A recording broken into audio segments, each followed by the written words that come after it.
Bapak Ibu Saudara yang terkasih dalam nama Tuhan, tema firman Tuhan pagi hari ini adalah menuju kedewasaan rohani.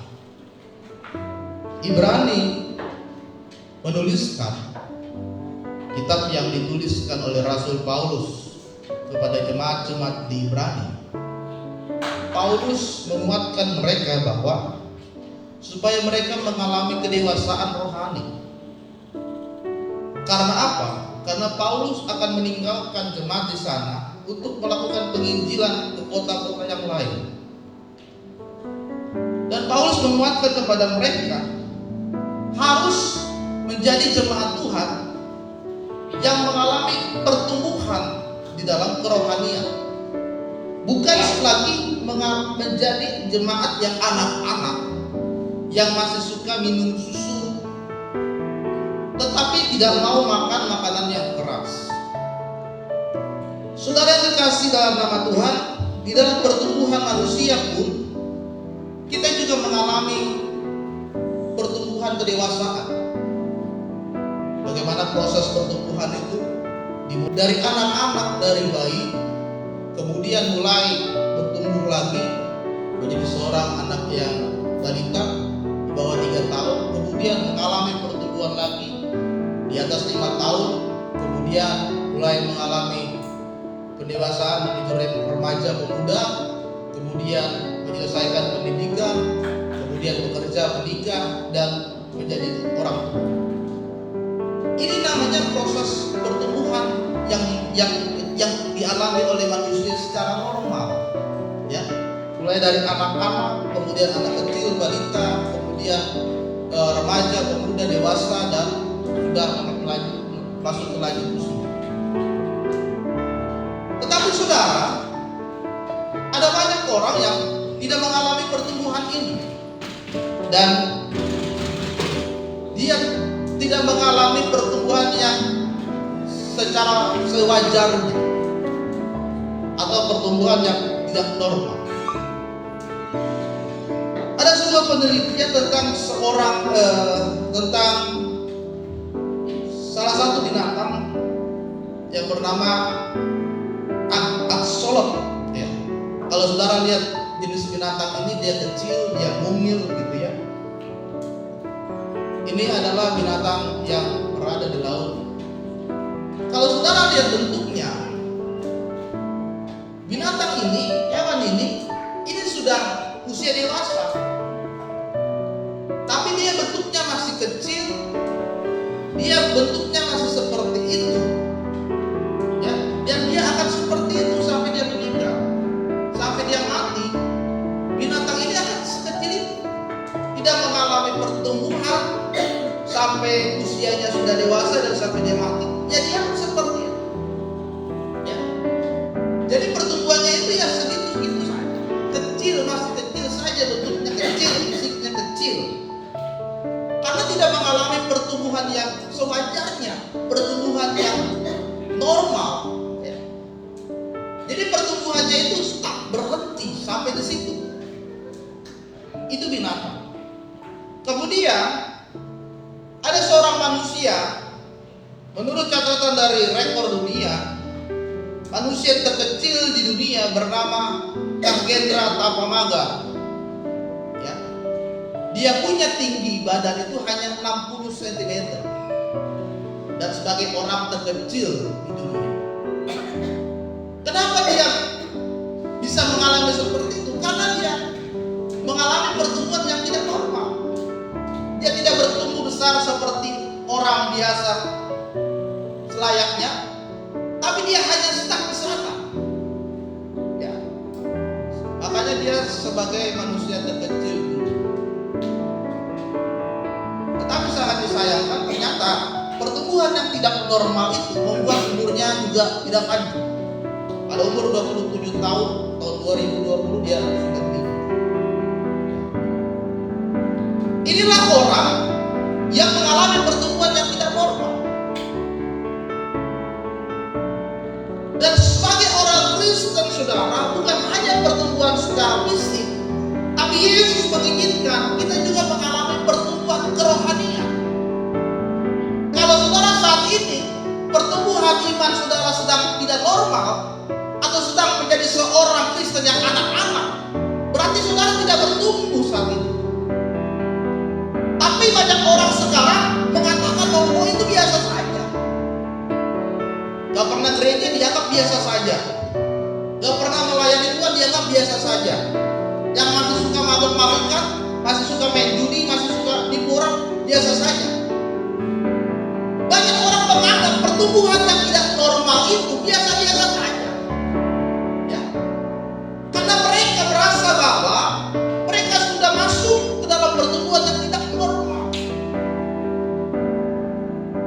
Pertumbuhan itu saudara tidak dilihat seberapa lama saudara menjadi orang Kristen. Saudara sudah 20 tahun, 30 tahun, 40 tahun jadi orang Kristen bukan berarti saudara dewasa, enggak. Ya. Banyak orang yang dia sudah 40 tahun jadi orang Kristen malah masih seperti anak-anak, gampang tersinggung, ya. Gampang sakit hati, sukanya emosional, marah-marah. Pendewasaan rohani itu juga saudara tidak ditentukan dari seberapa lama saudara melayani Tuhan. Sudah 10 tahun melayani Tuhan itu bukan patokan saudara itu sudah dewasa. Gak apa-apa.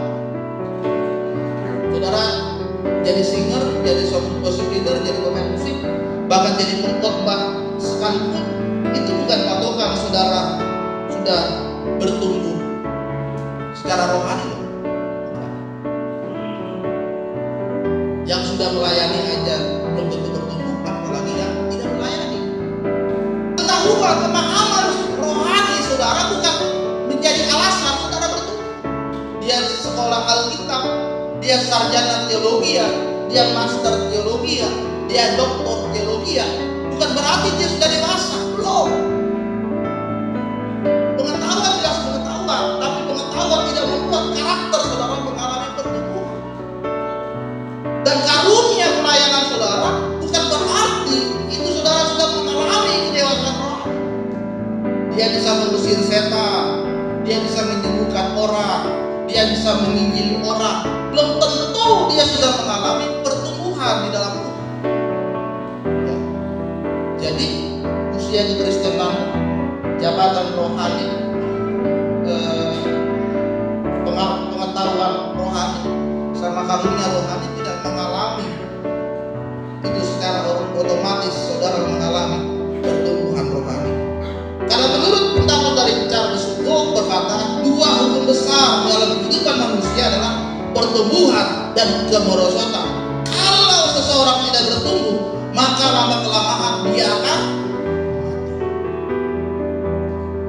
Sekarang adalah saatnya saudara mau bertumbuh atau tidak. Kalau tidak bertumbuh yang merosot, lama-lama akan mati. Waktu Yesus lihat ada pohon ara, ya, sudah seharusnya pohon ara ini berbuah. Karena pada saat itu pohon ara yang lain semuanya sudah berbuah lebat. Karena pada saat itu sudah musimnya seharusnya pohon ini berbuah. Tapi pohon ini juga tidak menghasilkan buah. Apa yang Yesus katakan? Tebang dan bakar pohon ini karena dia tidak berguna. Ya. Sama seperti yang dikatakan Charles Crow, kalau saudara tidak mengalami pertumbuhan secara rohani, saudara mati. Bukan mati secara fisik, tapi mati secara kerohanian saudara. Saudara tidak lagi rindu akan Tuhan. Saudara lagi tidak ingin kehadiran Tuhan dalam hidup saudara. Saudara tidak lagi mengalami perjumpaan dengan Tuhan. Coba alami dulu perjumpaan dengan Tuhan itu sekali saja. Itu rasanya bisa sejam 2 jam saudara ingin sekali berada di dalam hadirat Tuhan. Coba alami dulu dalam hidupmu perjumpaan dengan Tuhan sekali saja. Berdoanya sungguh-sungguh, menyembah Tuhannya itu sungguh-sungguh. Masuk ke dalam hadirat Tuhan, alami saja perjumpaan dengan Tuhan. 5 menit sampai 10 menit itu gak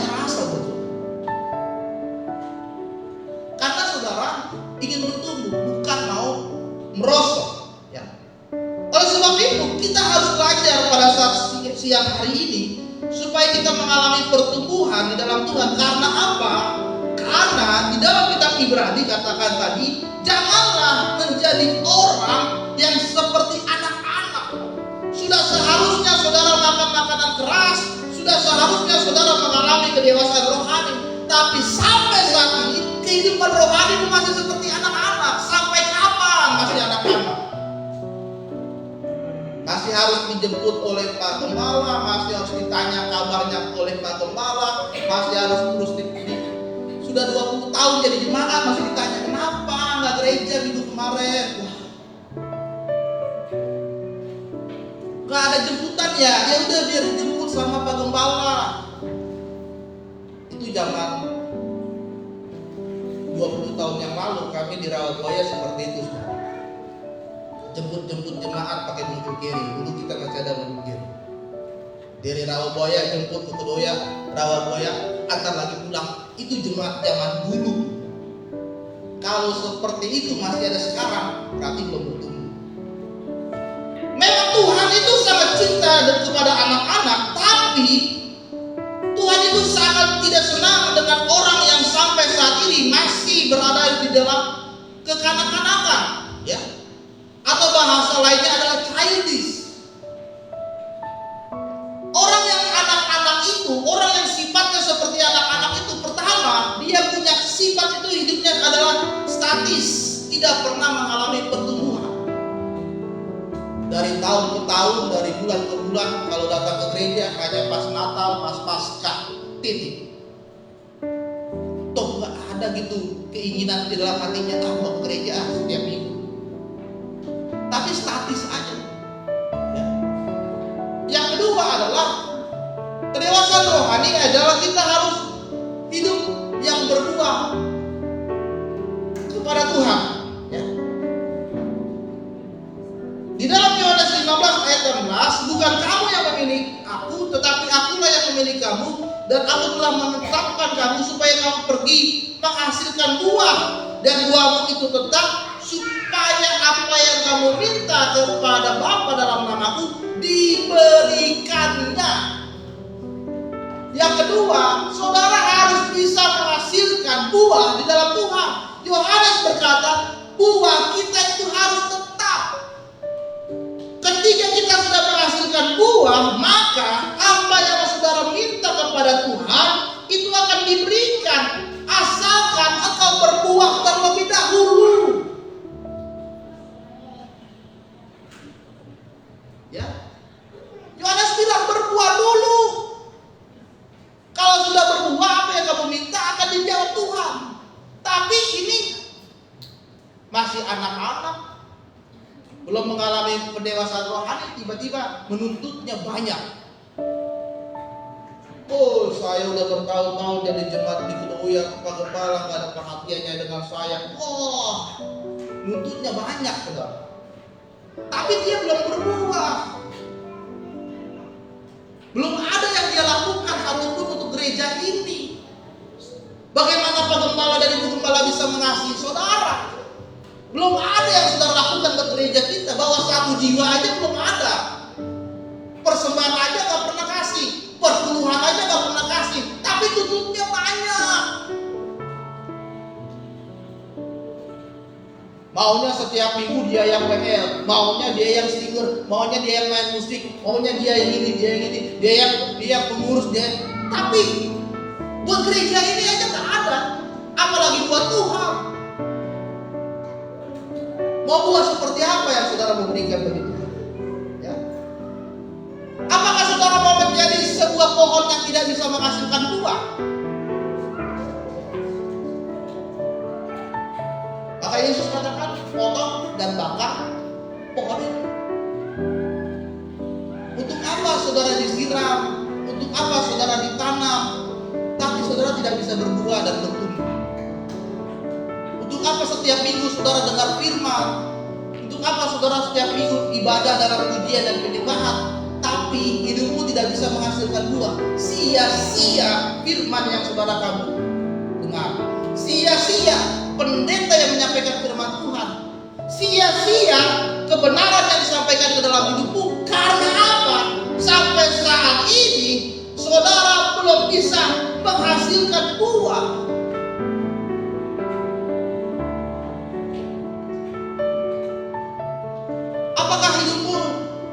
membedakan buah dengan buah yang plastik.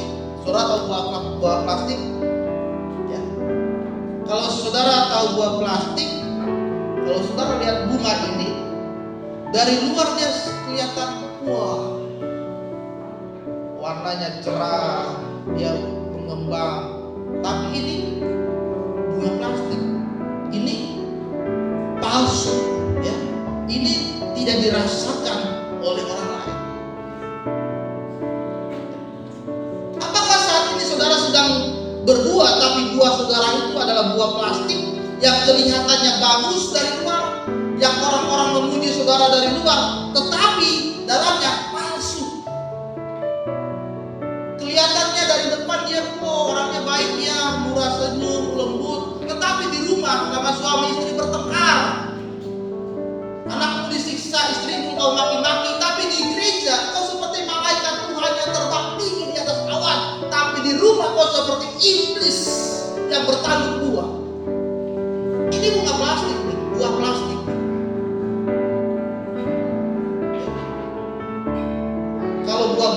Kalau bunga asli udah mati dia. Ini buah plastik. Apakah sekarang buahmu saat ini adalah buah plastik? Dari luar kelihatan indah, dari luar kelihatan bagus, tapi dalamnya semua penuh dengan kepalsuan. Apakah saat ini saudara mengalami buah yang busuk? Ya. Saudara pernah makan buah busuk? Saudara beli buah, ternyata buahnya itu busuk. Apa yang saudara lakukan ketika saudara membeli buah, tapi buahnya itu busuk? Dibuang kan? Ada orang, wah enak nih buahnya busuk nih, dimakan lagi. Enggak. Kalau buah saudara saat ini busuk, tidak bisa dirasakan oleh orang lain. Artinya hidupmu tidak bisa menjadi berkat untuk orang lain. Ya. Engkau akan memberi dampak yang buruk, dampak yang jelek kepada orang lain. Karena apa? Buah yang saudara hasilkan saat ini buah yang busuk. Tidak ada pertobatan, hidup yang masih di dalam dosa, tidak ada kekudusan dalam hidup saudara. Perkataanmu, perbuatanmu semuanya perkataan yang kotor, pikiranmu kotor, ya. Masih busuk di dalam dirinya, busuk. Sehingga kalau buah yang busuk itu akan disingkirkan, akan dibuang oleh orang. Apakah saat ini buah yang saudara hasilkan adalah buah yang hijau? Buah yang hijau itu adalah buah yang belum matang, tapi saat ini sedang proses menuju buah yang matang. Itu buah hijau, tapi masih labil, ya. Masih gampang goyah, masih hidupnya ya kurang setia, tapi dia sudah mulai berbuah. Atau saat ini saudara sudah menghasilkan buah yang baik, buah yang bisa dinikmati oleh banyak orang, buah yang dipetik, buah yang dicari oleh banyak orang, buah yang manis, buah yang enak rasanya, buah yang selalu menjadi bahan pembicaraan oleh orang lain. Buah yang mana yang saat ini dari 5 buah ini yang sedang saudara alami dalam hidup saudara? Silakan jawab di dalam hati. Apakah kau saat ini buah sebuah pohon yang tidak berbuah? Apakah kau saat ini pohon tapi buahnya buah plastik? Ataukah buahmu sedang busuk saat ini? Ataukah buahmu hijau? Atau sekarang saudara sedang berbuah yang baik? Orang akan menjadikan hidup saudara sebagai contoh bagi mereka. Kau akan menjadi berkat bagi orang lain. Kau memberi dampak pengaruh yang baik kepada orang lain. Itu buahnya. Orang yang dewasa harus bisa menghasilkan buah. Kalau saat ini engkau sedang tidak berbuah, mari terus pupuk hidup saudara sampai saudara berbuah. berada di dalam gua plastik. Gua plastik itu, ya, singkirkan yang hanya kelihatan dari luar, ya, sehingga orang akan melihat dari luar sama dengan yang ada di dalam hati saudara. Kalau saat ini kau sedang berada dalam gua yang busuk, bersihkan yang busuk itu dulu. Ya. Bersihkan yang busuk itu dulu. Ya. Ketika sudah saudara bersih, maka saatnya berbuat kembali dengan gua yang baik. Kalau saat ini buahmu sedang hijau, terus pupuk sampai dia benar-benar mati. Kalau saat ini buahmu sedang baik, teruslah berbuah dan menjadi berkat untuk banyak orang. Itulah orang yang dewasa. Makanya saya khotbah ini, saya rindu semua jemaat di Kedoya itu mengalami kedewasaan rohani. Jangan bertahun-tahun sudah ada gereja di Kedoya ini capek saudara bawa mobil dari Tangerang ke sini, bawa mobil dari Cengkareng ke sini, ya, tapi tidak ada perubahan dalam hidupmu. Sudah setahun, 2 tahun, 20 tahun jemaat di Kedoya merasakan bagaimana perkembangan gereja ini, tapi hidupmu tidak ada perkembangan. Come on, saya itu ini saatnya kita bertumbuh dan berkembang. Amin. Yang terakhir adalah mengerti tujuan hidup saudara. Filipi 3 ayat 12 ayat 14 berkata, bukan seolah-olah aku telah memperoleh hal ini dan telah sempurna, melainkan aku mengerjanya. Kalau aku dapat juga menangkapnya, karena aku pun telah ditangkap oleh Kristus Yesus. Saudara-saudara, aku sendiri telah menganggap bahwa aku telah menangkapnya, tetapi ini yang kulakukan: aku melupakan apa yang ada di belakangku dan aku berlari kepada tujuan memperoleh hadiah, yaitu panggilan surgawi dari Allah di dalam Kristus Yesus. Saudara harus tahu tujuan hidup saudara apa. Filipi bilang, katakan tujuanmu adalah panggilan surgawi di dalam Kristus. Lupakan yang di belakang-belakang, lupakan masa lalumu yang kelam, lupakanlah kehidupan yang lama yang pemakan narkoba, pemain narkoba, pemabuk, tukang berzina, apapun itu lupakan. Sekarang fokus kepada tujuan, panggilan yang mulia, hadiah yang mulia, panggilan surgawi dalam hidup saudara. Harus punya tujuan. Oleh sebab itu tetapkan dengan jelas tujuan hidup saya ini mau kemana. Kalau mau maju aja sekalian. Tapi hari ini firman Tuhan jika ini menyadarkan hidup saudara, maka harus tahu tujuannya adalah aku memperoleh hadiah yang indah, yaitu panggilan surgawi dari Allah. Bukankah itu indah kalau nanti saudara dipanggil oleh Tuhan, hai hambaku yang manis dan setia, Bapak Siomi, masuklah bersamaku di dalam kerajaan surga. Itu panggilan surga. Hai hambaku yang setia, Bapak Bria, masuklah bersama-sama denganku ke dalam kerajaan surga. Itu panggilan surga.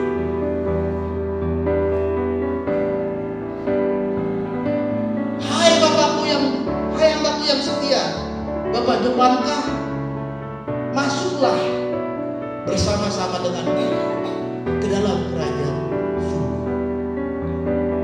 Itu yang kita rindukan sekarang. Panggilan surga. Jadi tetapkan dulu tujuan hidup saudara dengan jelas. Sadar akan kekurangan dan kelemahan. Saya punya kelemahan. Saya punya kekurangan. Kita harus menyadari itu.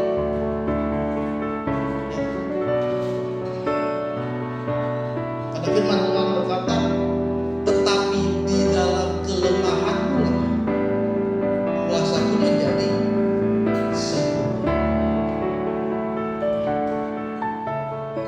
Tetapi di dalam kelemahanmu kuasa Tuhan menjadi sempurna, sehingga nama Tuhan dipermuliakan.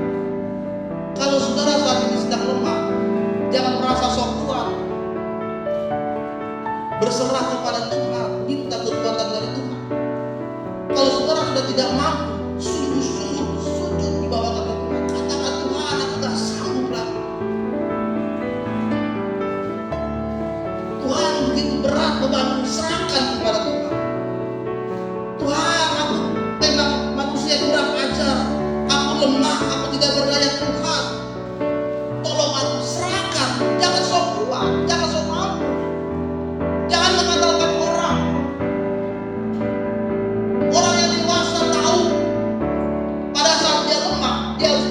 kepada siapa. Pada saat dia susah, dia harus mencari siapa. Pada saat dia sedang tidak berdaya, kepada siapa dia harus berharap. Di saat kelemahan, maka kuasa menjadi satu. Agar kita tahu bahwa Tuhan itu kuasa. Dan yang terakhir, tujuan hidup artinya saudara tahu dampak yang terjadi dalam hidup. Makanya tadi di dalam Ibrani katakan, ketika engkau dewasa, maka engkau akan bisa membedakan mana yang baik dan mana yang jahat.